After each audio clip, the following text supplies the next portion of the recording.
বেগুনের নানা রকম রেসিপি কিন্তু তোমরা খেয়েছো। আজকে খুবই সাধারণ উপকরণ দিয়ে একটা সাধারণ রান্না করব, কিন্তু এই সাধারণ রান্নাটাই হয়ে উঠবে অসাধারণ। তো কিভাবে বানালাম দেখার জন্য সম্পূর্ণ ভিডিওটি শেষ পর্যন্ত দেখো। আশা করি তোমাদের ভালো লাগবে।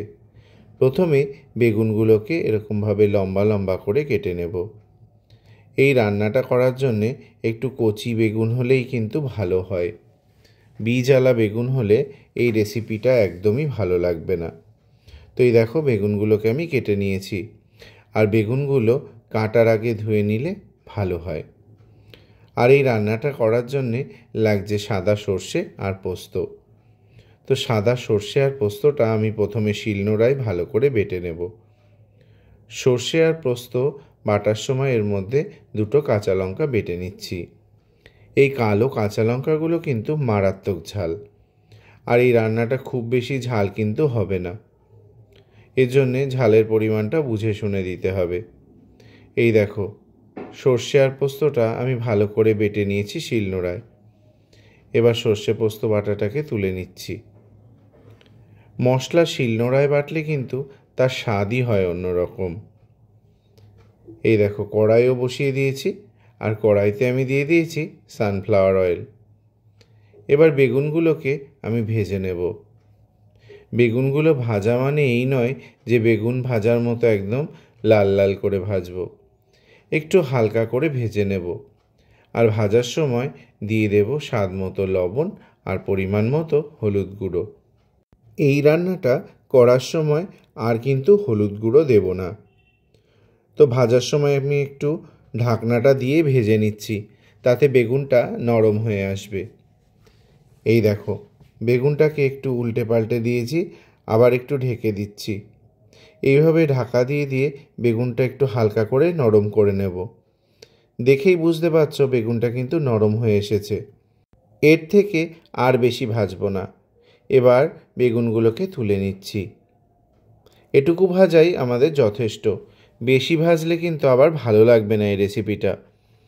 তো এবার বেগুনটাকে তুলে নিলাম, আর কড়াইতে সাথে দিয়ে দেব সামান্য পরিমাণ সানফ্লাওয়ার অয়েল, আর ফোড়নে দিয়ে দিচ্ছি কালো জিরে।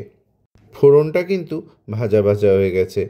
এবার আমি এর মধ্যে বেটে রাখা সর্ষে পোস্তটা দিয়ে দেব। সর্ষে পোস্তটা দিয়ে একটু হালকা করে নাড়াচাড়া করে নেব।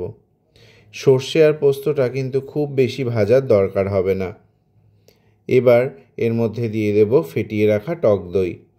এখানে 200 গ্রাম মতো টক দই আছে, আমি আগে থেকে ফেটিয়ে নিয়েছিলাম। মশলার মধ্যে দিয়ে ভালো করে মিশিয়ে নেব। এই দেখো এর মধ্যে এবার দিয়ে দেব স্বাদ মতো লবণ। লবণের পরিমাণটা একটু কম দেব, আর দিয়ে দেব একটু চিনি। এবার মশলাটা ভালো করে মিশিয়ে নিলাম, নিয়ে এর মধ্যে সামান্য বাটি ধোয়া জল দিয়ে দিলাম। এই দেখো ঝোলটা কিন্তু ফুটতে শুরু করেছে। এবার ভেজে রাখা বেগুনগুলো আমি দিয়ে দেব ঝোলের ভেতরে। এবার বেগুনটাকে ভালো করে মিশিয়ে দেব ঝোলের মধ্যে। নিরামিষের দিনের এটা কিন্তু একটা দুর্দান্ত রেসিপি, খুব সহজেই করা যায়। এবার একটু ঢাকা দিয়ে মিনিট 5 রান্না করব। এতে বেগুনটা একদম ঠিকঠাকভাবে সেদ্ধ হয়ে যাবে।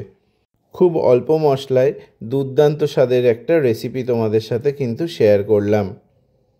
এবার এর মধ্যে দিয়ে দেব ধনেপাতা। ধনেপাতা কুচি এর উপর থেকে ছড়িয়ে দিলাম, দিয়ে একটু ঝোলের সাথে ভালো করে মিশিয়ে দিলাম। এই রান্নাটার একটা মেইন উপকরণ এবার আমি যোগ করব। এই দেখো এখানে আছে কাঁচা মৌরি, আমি আগে থেকে গুঁড়ো করে রেখেছিলাম।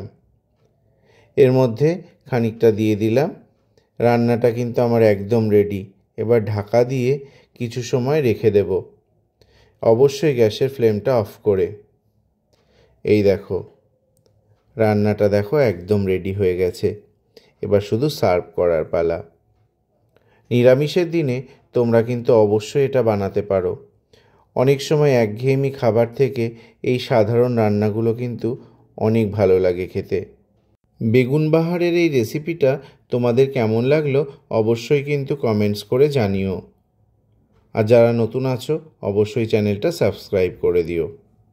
রান্না তো করে নিলাম, এবার একটু টেস্ট করে দেখব। গরম গরম ভাতের সাথে এই রেসিপিটা কিন্তু অসাধারণ লাগে খেতে। এবার একটু টেস্ট করে দেখে নিচ্ছি কেমন হয়েছে। আমি তো আর লোভ সামলাতে পারছি না। অসাধারণ। তোমরাও ঝটপট বানিয়ে ফেলো।